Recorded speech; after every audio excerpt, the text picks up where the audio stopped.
m'a demandé un jour quel était mon meilleur souvenir en rapport avec le football.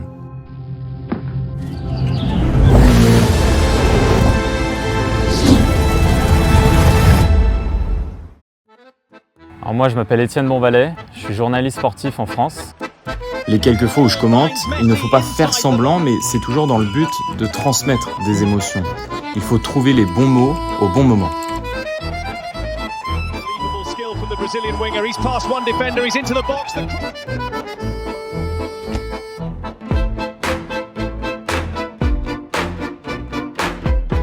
Mais c'est aussi, j'ai 3 grands frères, je jouais avec lui à la console et donc c'est lui qui m'a un peu mis dans le foot. Mais ouais, il y en avait, ils étaient beaucoup plus forts que moi et j'ai vite compris que ça allait rester un loisir et pas un métier à part entière. Et l'alternative, c'était de travailler dans le journalisme. 1-0. Cette passion m'a appris beaucoup de choses, bien au-delà de la façon dont on commente un match. Par exemple, Qatar 2022, c'est un rêve de travailler sur une finale pareille.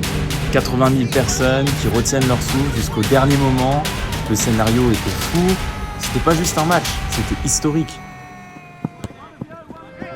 Peut-être que je suis pas celui qui marque des buts en finale, mais je rêve d'être celui qui les commente, de faire vivre ces moments. Ils ont créé l'extraordinaire ce jour-là.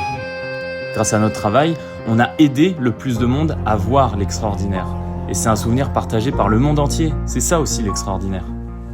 Moi, c'est l'Olympique Lyonnais, donc c'était au Parc des Princes, à Paris.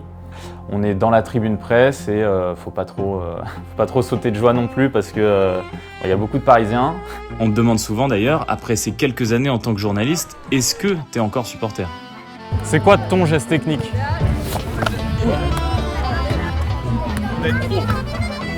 Dans cette ville, des choses incroyables se produisent chaque jour. Quelqu'un doit les raconter, ces histoires, pour que le plus de gens possible puissent les entendre. La véritable grandeur, c'est pas forcément créer l'exceptionnel, mais c'est en être témoin et participer à sa réussite.